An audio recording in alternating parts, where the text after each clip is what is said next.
آپ جانتے ہیں حضور کے اصحاب کی قربانیاں کیا ہے، حضور کے صحابہ کی قربانیاں کیا ہے.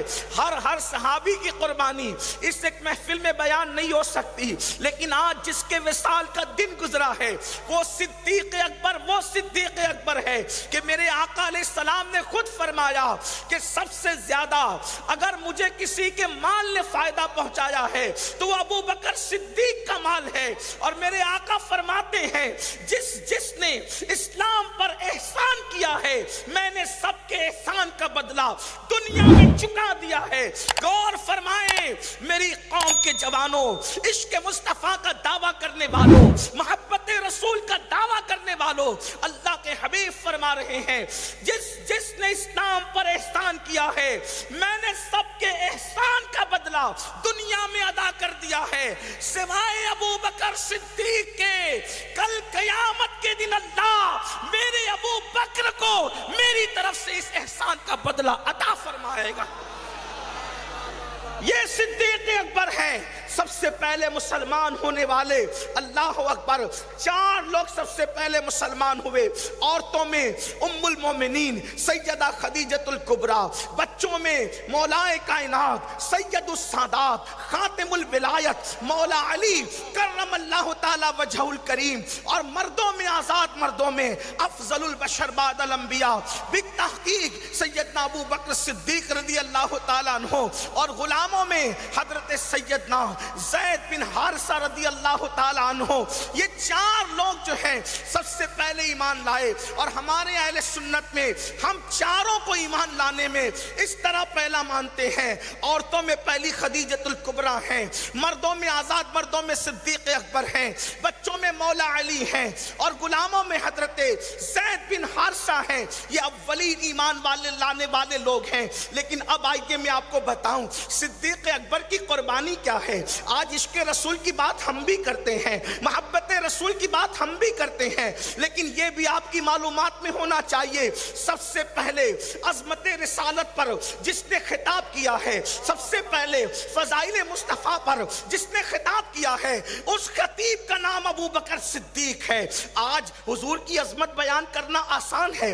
رسول اللہ کی عظمت بیان کرو تو لوگ نذرانہ بھی دیتے ہیں، لوگ پھول بھی برساتے ہیں، لوگ اچھے کھانے بھی کھلاتے ہیں، لوگ اچھے کپڑے بھی نظر کرتے ہیں. جب آج حضور کے نام پر لوگوں کو ٹکڑے مل رہے ہیں تو حضور کی عظمت بیان کرنا آسان ہے. لیکن ابو بکر صدیق نے اس دن رسول اللہ کی عظمت بیان کی تھی جب صدیق اکبر نے پہلی مرتبہ مکہ المکرمہ کی سرزمین پر مصطفیٰ جان رحمت کو کعبۃ اللہ کے دیوار کے سائے میں کھڑے کر کے اصحاب کے مجمع میں اللہ اکبر مکے کے کافروں کو مخاطب کر کے کہا تھا، لوگوں یہ خاتم النبیین ہے، یہ قائد المرسلین ہے، یہ سید العالمین ہے، اور یہ تمہیں جنت کی طرف بلاتے ہیں اور تم ان سے دشمنی کرتے ہو. تو صدیق اکبر کو بدلے میں کیا ملا تھا؟ صدیق اکبر کو پلٹ کر کیا ملا تھا؟ آج عظمت رسالت بیان کرنے والوں پر لوگ پھول برساتے ہیں، لیکن ابو بکر صدیق وہ با وفا ہیں، وہ با وفا یار ہیں میرے آقا کے، کہ جب انہوں نے حضور کی عظمت بیان کی تھی تو چاروں طرف سے مکے کے مشرکین ابو بکر صدیق پہ ٹوٹ پڑے تھے، اور اتنا مارا تھا کہ صدیق اکبر مار کھاتے کھاتے بے ہوش ہو کر زمین پہ گر پڑے تھے. جب ابو بکر صدیق زمین پہ گر پڑے اس کے باوجود بھی ان ظالموں نے رحم نہیں کیا، اس لیے کہ وہ پتھر کی زمین پہ رہتے تھے. پتھر کی زمین پہ رہتے رہتے ان کے دل بھی پتھر کے ہو گئے تھے، ان کے ہاتھوں میں بھی پتھر تھے، ان کے معبودان باطل بھی پتھر کے تھے. پتھر اور صرف پتھروں کی دنیا وہ جانتے تھے. اتنے سخت ہو گئے تھے، پتھر سے زیادہ سخت ہو گئے تھے. اندازہ تو کریں صدیق اکبر کو اتنا مارا کہ مارتے مارتے صدیق اکبر کو مردہ سمجھ کر وہ چھوڑ کر کے بھاگ گئے. وہ سمجھ رہے تھے ابو بکر مر چکے ہیں، ابو بکر کی روح نکل چکی ہے. صحابہ کرام نے جب دیکھا کہ مکے کے ظالم ابو بکر صدیق پر ٹوٹ پڑے ہیں، انہوں نے حلقہ بنایا اور مصطفیٰ جان رحمت کو نکال لے گئے اور صدیق اکبر کو بچانے کی کوشش کی گئی، لیکن ہجوم اتنا بڑا تھا کہ کامیابی نہ مل سکی. اب صدیق اکبر کے خاندان والے